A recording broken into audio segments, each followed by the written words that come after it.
Magandang araw kabayan, nalalapit na ang Kaigo Fukushishi Kokashiken or Caregivers Qualifications Exam dito sa Japan. Merong nagtanong sa akin dito sa YouTube. Hisashiburi na akong hindi nakapag-upload, kaya ngayon ko lang masasagot ang tanong niya kung ano ang reviewer na ginamit ko nung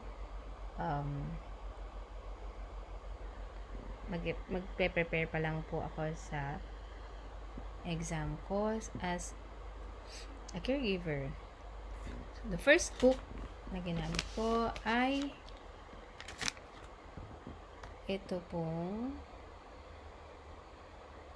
as an EPA. Ako po ay isang EPA or JPEPA, under ng JPEPA program, Japan-Philippines Economic Partnership Agreement, way back ilang batch ako. Batch 7 po ako.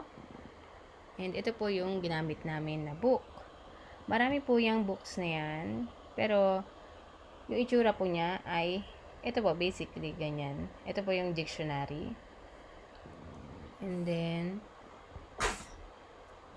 iba-iba ang maibibigay na book sa inyo. Depende sa employer. Sa amin, ay nagbigay sila ng ito. Pero kadalasan yung mga senpai or nakikita ko din sa ibang mga caregivers na kasabay ko ay ito ginamit nila. Ito binigay din sa amin to pero hindi ko ito nagamit. Kasi na-overwhelmed ako sa kanji. Although, itong book na rin to ay may kanji rin naman. Ito kasi nakaano na yung may furigana siya or may hiragana siya sa taas. Kaya mas nadalian ako na yun na lang yung gamitin. And then, ito ding book na to ay meron din siyang furigana.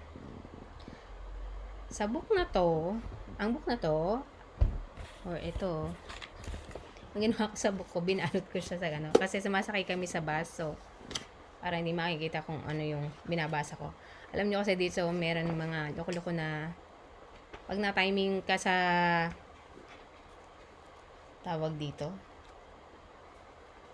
sa nagdi-discriminate na Japanese.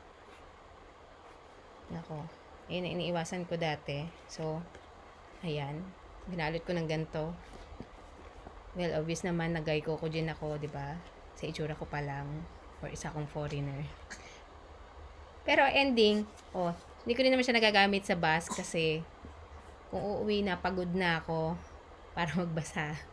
And then, sa umaga naman, palagi akong nakatayo. So, hindi ko rin siya mababasa.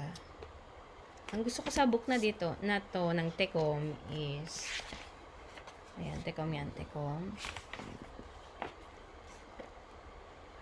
Dito, nakalagay na yung, hindi ko kasi alam sa ibang book, pero, ito, meron siyang dalawang set ng past exams. And then, nakasulat din dyan yun sa likod. Meron niyang tamang answers. Ayan. So, mache-check mo after mo mag self-assessment kung ano yung tamang sagot, kung bakit hindi yun. May explanation siya or rationale. Tapos sa likod niya, per section, saan ba yun? Ay, sa likod pala yung sagot. Manaka. Yung middle niya, nakalagay naman yung mga important points na nakasummarize na. So, ayan. Ito yung mga section ng exams o part ng exams na kailangan mong aralin. Ayan, lahat yan.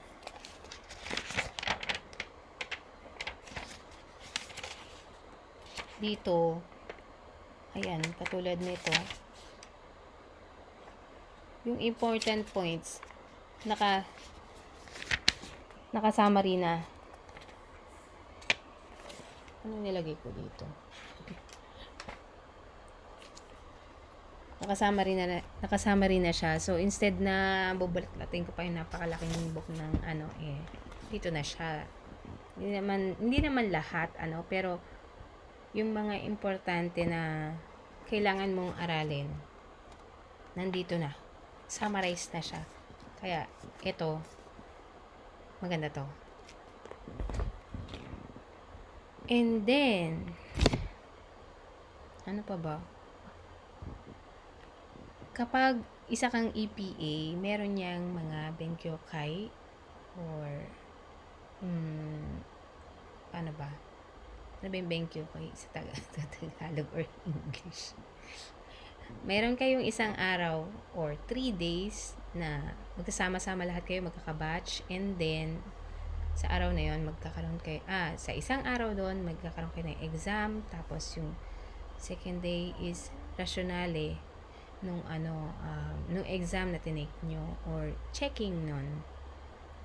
And then ang pag-exam nun, dun ka marerensyo or dun mo ma-develop yung speed mo sa pagsagot sa exams. So, the more na mag-take ka ng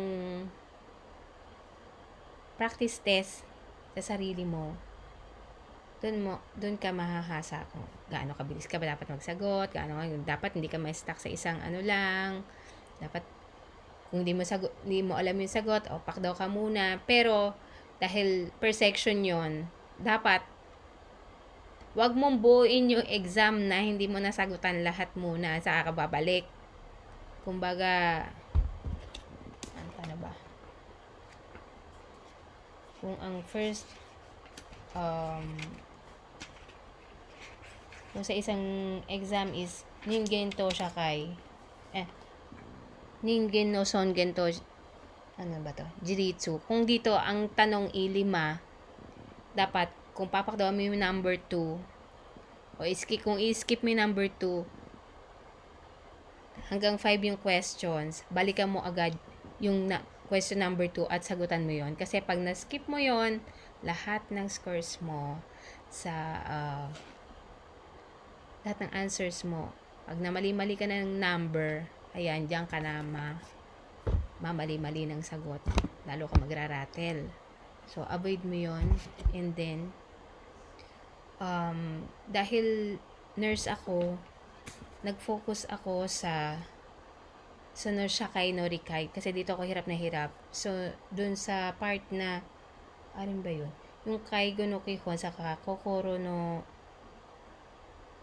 to Karada no Shikumi, or yung sa body mechanics and body physiology. Mas marami kong alam dun eh. Kasi nga, hindi naman sa pero mas marami akong input nun, kahit na hindi Japanese. Dahil marami naman ako natutunan nung sa pag-aaral ko ng nurse. Mas inuna ko yung mga laws or dun sa Shakai. Kasi ang dami din term doon na ang hirap aralin. Mahirap mag-aral talaga ng Japanese. Tapos magano ka pa ng caregiver. Mahirap siya. Pero kung sasyagain, kaya naman. And then, ano pang ginawa ko ba? Dahil fuyu noon or winter, sobrang lamig, nahihirapan na din ako lumabas kung magpunta ng library. Yung mga days na hindi ko kaya magpunta ng library ay bang ginawa ko? Sa dorm lang ako, and then ang ginawa ko, nag-search ako sa YouTube ng Study With Me video, and then habang piniplay ko yun, nag-aaral ako. And then, Pomodoro technique ako.